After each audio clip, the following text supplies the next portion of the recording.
Hello, students, and welcome to Roshi's Education Point. Today, we will be starting with your Ruskin Bond, The English Treasure, a collection of literary selections for Class 7. Chapter 11 today we will be doing, and the name of this chapter is A Grain as Big as Hen's Egg. So, let us begin reading this chapter now.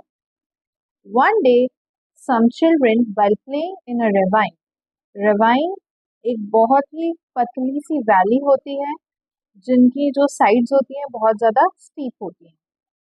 Stumbled upon a peculiar object. अब कुछ बच्चे खेल रहे थे और एकदम खेलते खेलते उनके पैरों में कोई ऑब्जेक्ट आया. It resembled a grain of corn with a distinct groove running down its center, but it was as large as a hen's egg. अब एक ऐसा हार्ड सरफेस वाला चीज थी वो सेंटर में से, और वो इतना बड़ा था जैसे कि एक hen का एग होता है. Intrigued, क्यूरियोसिटी जागती है बच्चों के अंदर. They carried it back to their village. तो वो उसे उठाकर अपने विलेज लेकर आ गए ताकि अपने पेरेंट्स से और बाकी सबसे वो इसके बारे में पूछेंगे कि ये क्या है. A traveler passing by saw the children with their unusual find.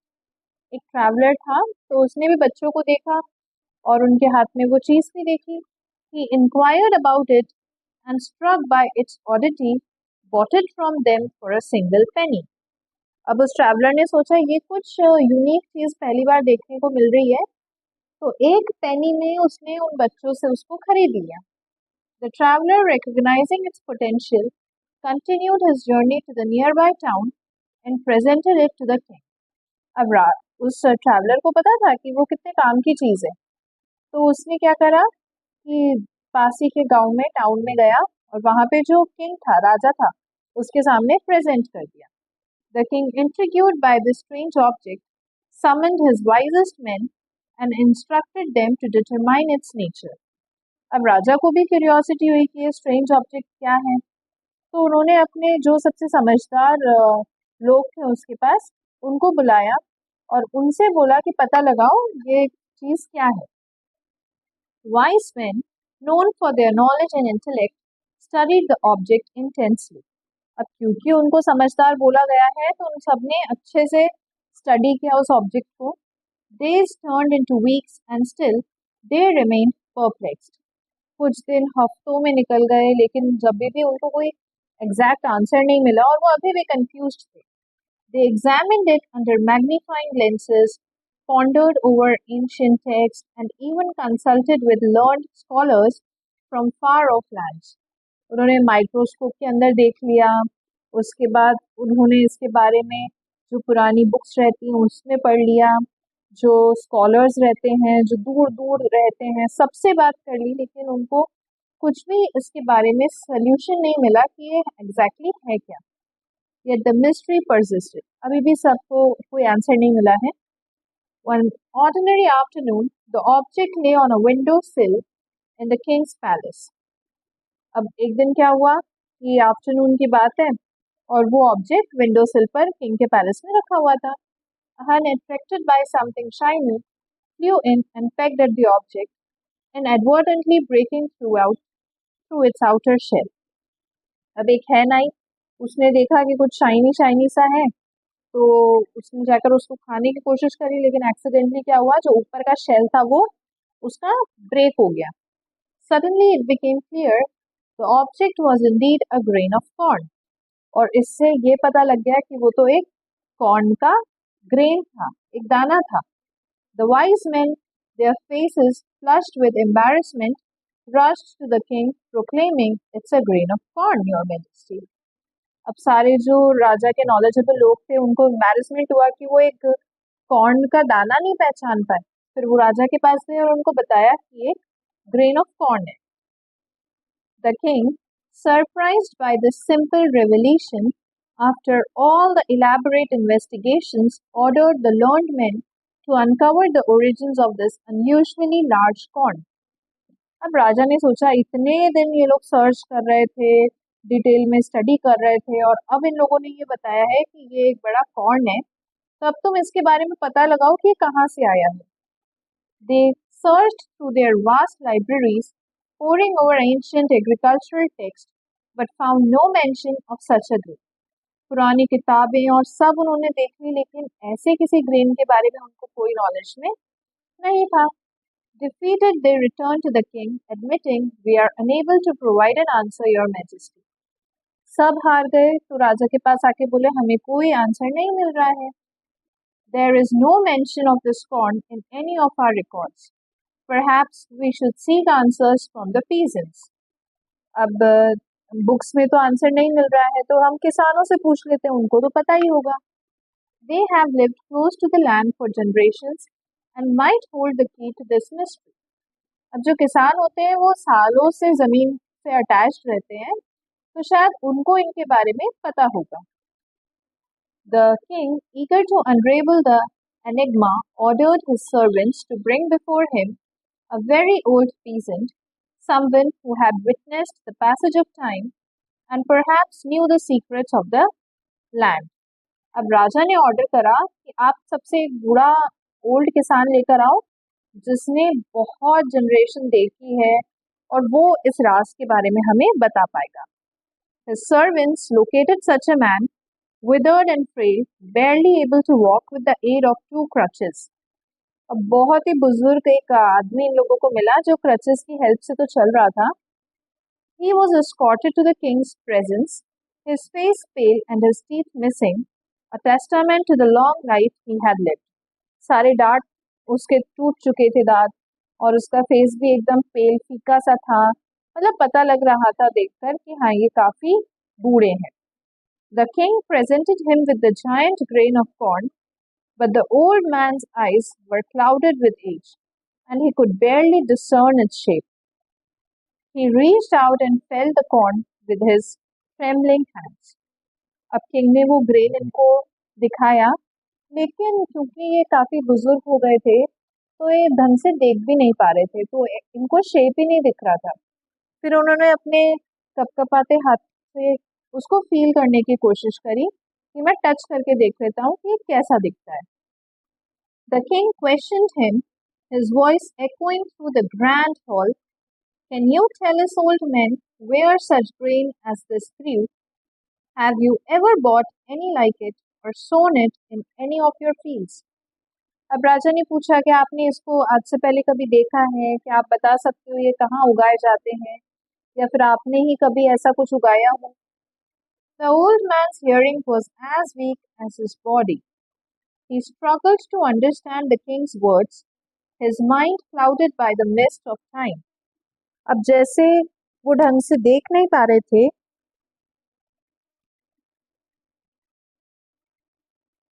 वैसे ही वो ठीक से सुन भी नहीं पा रहे थे. उन्हें राजा की आवाज सुनने में काफी ज्यादा प्रॉब्लम हो रही थी. Finally, with a voice barely audible, he replied, "No, I never sowed nor reaped any like it in my fields, nor did I ever buy any such. When we bought corn, the grains were always as small as they are now. But you might ask my father, he may have heard where such grain grew." अब old man ने तो मना कर दिया कि हमारे time पर तो ऐसा मैंने कुछ भी नहीं देखा है, और ग्रेन्स भी एकदम छोटे ही थे जैसे अभी के टाइम पर होते थे, लेकिन आप मेरे पापा से बात कर सकते हो, शायद वो कुछ बता सकें. The king, intrigued by the possibility that the old man's father might hold the key to the mystery, sent for him. The old man's father, though frail and reliant on a single crutch, appeared before the king, his eyesight still sharp and his mind alert. अब राजा ने सोचा हाँ इनके पापा से अगर बात करेंगे तो कुछ ना कुछ आंसर तो मिल ही जाएगा, तो उन्होंने इनके पापा को बुलवाया. इनके पापा एक क्रच पर आए, आंखें भी अच्छी, सुनाई भी सब दे रहा है. The king, holding the giant grain aloft, asked, "Can you not tell us, old man, where corn like this used to grow?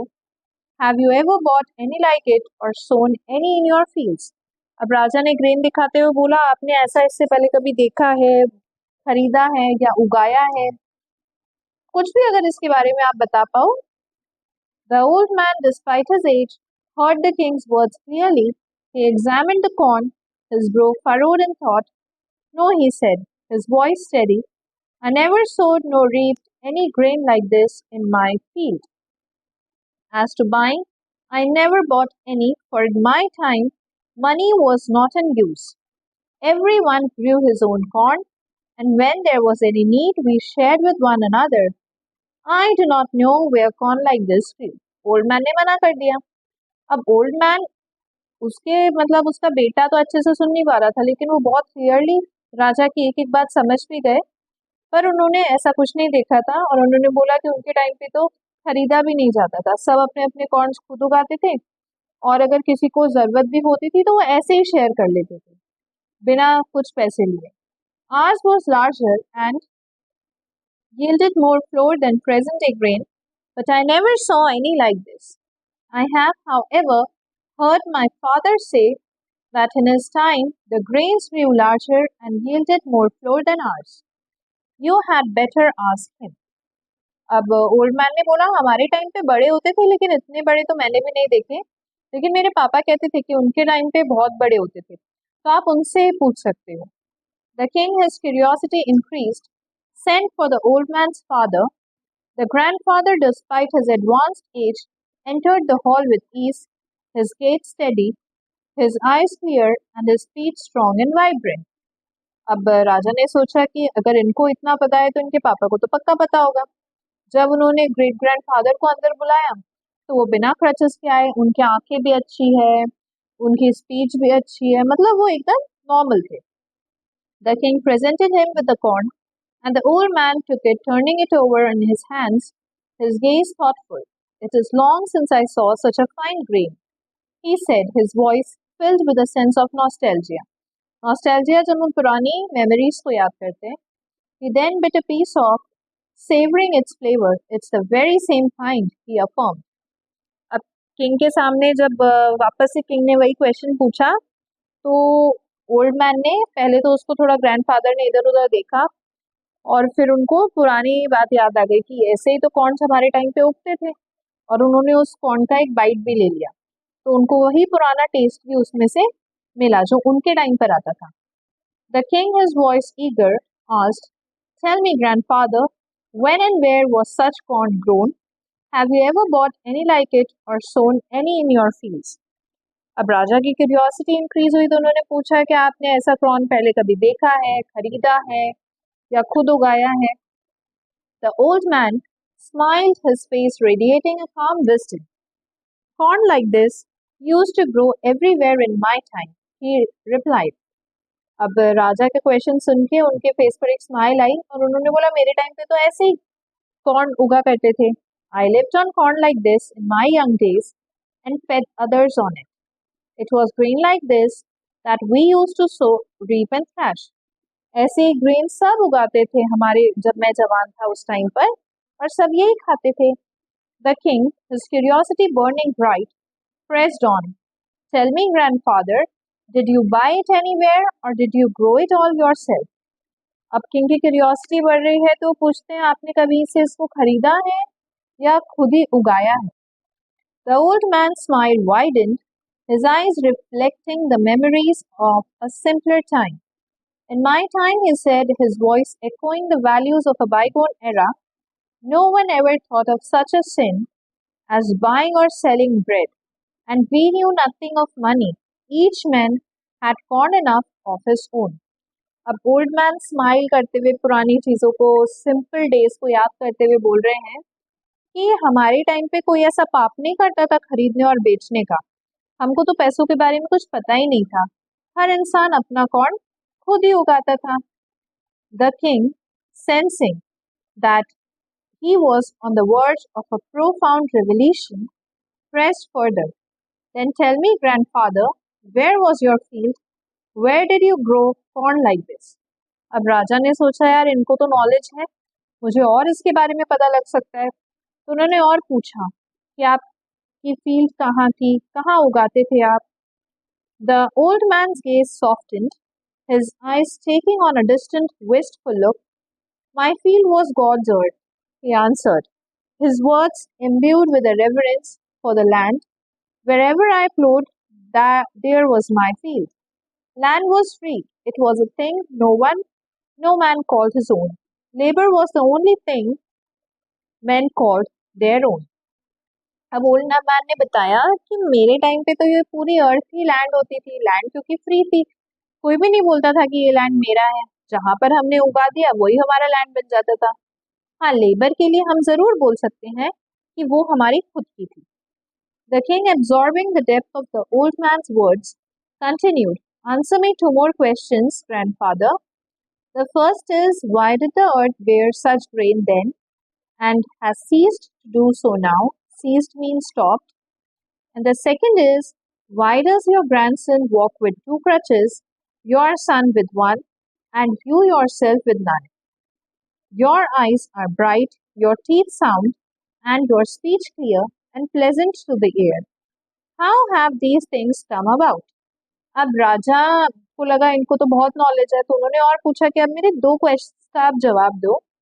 Question number 1, पहले ऐसे ग्रेन क्यों उगा करते थे और अब ऐसे ग्रेन क्यों नहीं उगते हैं? सेकंड क्वेश्चन कि आपका जो ग्रैंडसन था वो 2 क्रचेस पे आया, आपका सन 1 क्रचेस पर आया और आप खुद तो एकदम अच्छे से आए हो, आपके दांत भी सलामत है, आपको सुना बोला सब जा रहा है, तो ऐसा कैसे हो रहा है?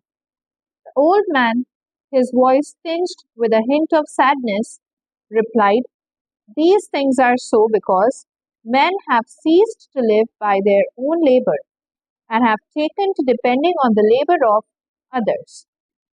अब राजा ने बोला कि आज के टाइम पे ना इंसान ने खुद ने लेबर करना बंद कर दिया है और वो दूसरे के ऊपर डिपेंड हो चुका है, इस वजह से इतना डिफरेंस देखने को मिल रहा है।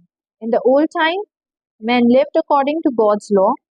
They had what was their own and coveted not what others had produced. पुराने जमाने में men जो होते थे वो भगवान के नियम से चलते थे, जो उनका होता था वो सिर्फ उसी पर अपना हक जमाते थे और जो दूसरों का होता था उस पर आंख उठाकर भी नहीं देखते थे। इस वजह से हम लोग इतने जवान हैं अभी तक और आने वाली पीढ़ी जो खुद लेबर नहीं करती है वो बूढ़ी होती जा रही है।